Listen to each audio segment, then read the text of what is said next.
বাদ্যযন্ত্ৰৰ শব্দই হিয়া কঁপাই তুলিব সকলোৰে।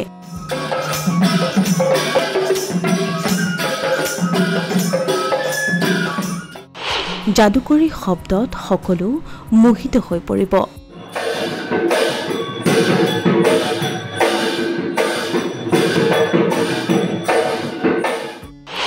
শব্দৰ তালে তালে নৃত্যৰ পৰিভৰে সকলোকে দিব আমোদ।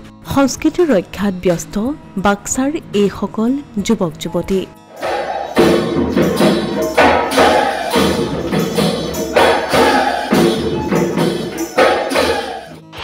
লোকবাদ্য লোকনৃত্যৰে গঢ়িছে কৃষ্টি দল। আধুনিকতাৰ ধামখুমীয়াত হেৰাই যাবলৈ দিয়া নাই হাতাম পুৰুষীয়া সংস্কৃতি।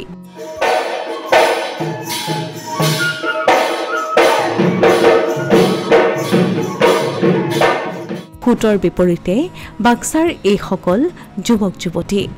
সম্প্ৰতি প্ৰশিক্ষণৰত এইসকল যুৱক যুৱতীয়ে অসমৰ হাতাম পুৰুষীয়া সংস্কৃতিৰ ৰক্ষাৰ মানসেৰে আৰু লোকবাদ্যৰ সৈতে নৱপ্ৰজন্মক চিনাকি কৰাই দিয়াৰ উদ্দেশ্যে গঠন কৰিছে বুঢ়ালুইত বাৰেৰহণীয়া সাংস্কৃতিক গোষ্ঠী।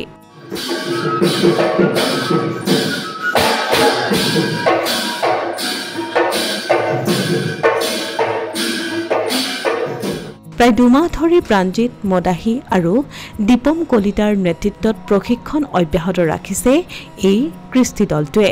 বিভিন্ন সাংস্কৃতিক মঞ্চত কৃষ্টি প্ৰদৰ্শন কৰি ৰাইজৰ মৰম বুটলিবলৈ সক্ষম হৈছে এই কৃষ্টি দলটোৱে।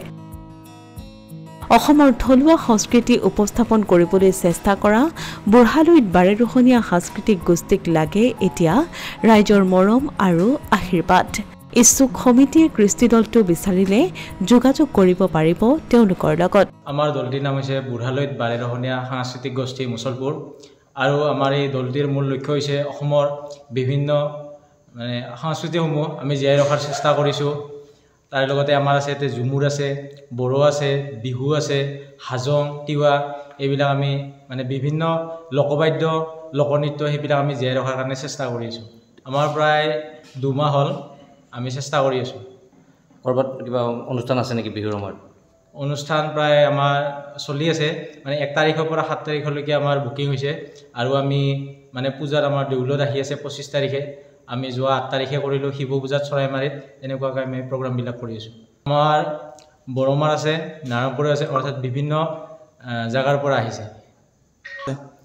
আমাৰ দলটি যাতে আমাৰ বাক্সা ডিষ্ট্ৰিক্টৰ পৰা আমি বাহিৰত আমি উপস্থাপন কৰাৰ কাৰণে চেষ্টা কৰি আছোঁ, যাতে সকলোৱে চিনি পায় আৰু নতুন প্ৰজন্মই যাতে দগৰ কি বস্তু, খাম কি বস্তু, নাগাৰা কি বস্তু, খোল কি বস্তু সেইবিলাক যাতে চিনি পায়। আমাৰ ক'ব লাগিব যে এই ক্ষেত্ৰত আমাৰ প্ৰতিধ্বনি আছিলে দীপম কলিতা, তেখেতৰ বহুত অৱদান আছে এই ক্ষেত্ৰত। এই সাংস্কৃতিক গোষ্ঠীলৈ আমি অসমৰ বিভিন্ন ঠাইত গৈ কেনে, অকল অসম বুলি নহয়, আমি বিভিন্ন ঠাইলৈ গৈ আমাৰ উপস্থাপন কৰাৰ কাৰণে আমি চেষ্টা কৰি আছোঁ এই দলটি। তেখেতসকলে আহক যে ঢোলটো কি বস্তু শিকি লওক, খাম কি বস্তু শিকি লওক। সদায় আমাৰ নিজস্ব যিখিনি আমাৰ লোকবাদ্য আছে সেইখিনি আমি জীয়াই ৰাখিব লাগিব, সেইখিনিয়ে চেষ্টা কৰি আছোঁ। এই ক্ষেত্ৰত তেখেতসকলক মই ধন্যবাদ দিব বিচাৰিছোঁ যিয়ে দলটোত আমাৰ আছে, যে তেখেতসকলে যাতে নতুনত্বও লাগে, আমি যিখিনি আমাৰ সংস্কৃতি আছে লোকবাদ্য আছে সেইখিনিও যাতে ধৰি ৰাখে। অসমীয়া প্ৰতিদিন ডিজিটেল সংবাদ বাক্সা।